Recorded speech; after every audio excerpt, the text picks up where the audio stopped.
Okay, quick update on the 66 G60 Ute. Couple of changes. You can see the wheels that were in episode 1 are on. Some fancy bloody chrome nuts, and like I said, I went with the road grippers from Dunlop. I think they're about as close as you're going to get to the military ones, but anyway, they're radials, like I said previously. So they've still got tubes in them, but just a more modern quality tyre, a bit safer, especially for an old vehicle like this. So there's the bumper bar that I made. And a new addition to the bumper bar is I put this upstand here to take the starter bar. I don't know if any of you realise that they were, hang on, we'll get a bit of light on the subject. There's a spot there in the front of the motor where you can crank the motor to start it. So I've re-sprayed the bar and put this new welded that onto the back of the C channel bar that ball bar that I'd made previous, and yeah, that's just come up a treat. Happy with that one. So yeah, wheels are on. That's a little touch up, and I went with the door-mounted mirrors, stock mirrors. They look okay. They're out of the way. They swivel, so when you open the doors beyond 90, you can move them away. The other thing was I chased up one of the guys on one of the Australian G60 websites. Very kindly listed these door seals are made by Clark Rubber in Australia. So I've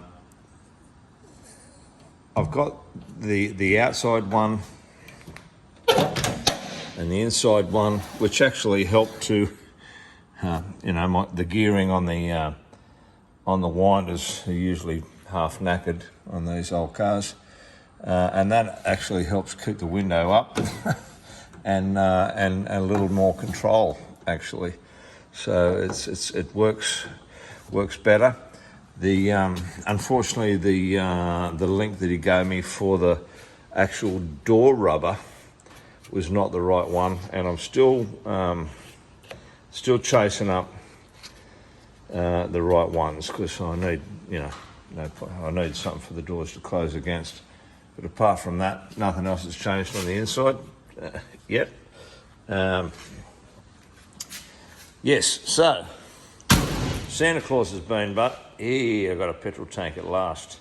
This is a long-range 120 litre alloy tank, and it's just sitting on blocks of wood at the moment to make sure it's going to fit. So, well, blocks of wood at the back and steel at the front. So I've had to make sure that I've got the right clearance here.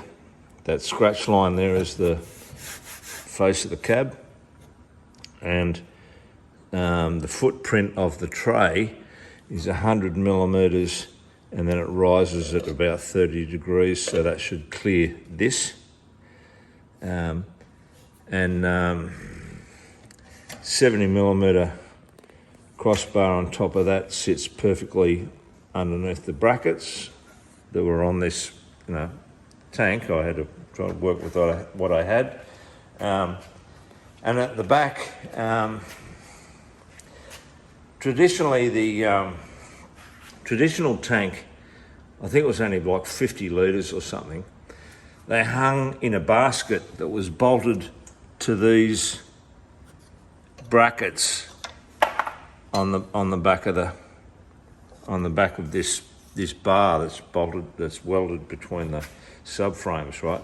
So it hung down here behind the diff, and the front fixings, which Michael Hill from G60 Fans told me about, if you've got a model where you've got this circle in the back of the rear cross member, there's actually bolt fixing underneath the centre of that.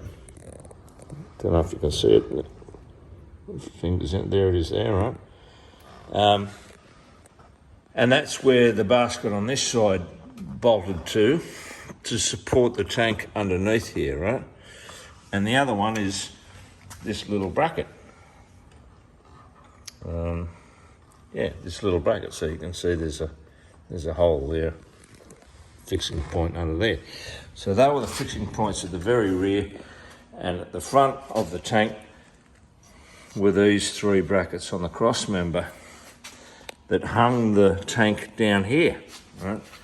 But they're only 50 litre tanks. Anyway, this is obviously an aftermarket alloy thing, and I'm very happy with that. So, yeah, I mean, they're thirsty old vehicle, the 4 litre petrol, and that'll save a few stops to the petrol station.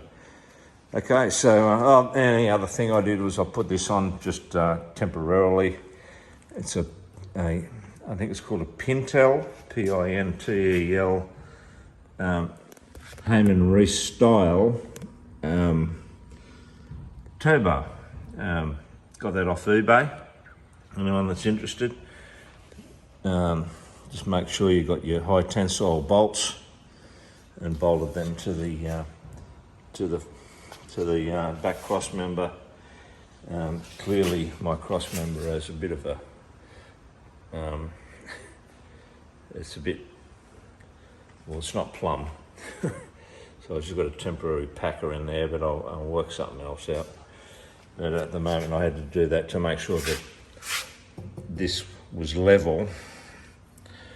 Anyway, like I said, you're not rated to pull a caravan, but it'll do for a lightweight trailer or something. So anyway, that's it. That's episode number 2. Hope you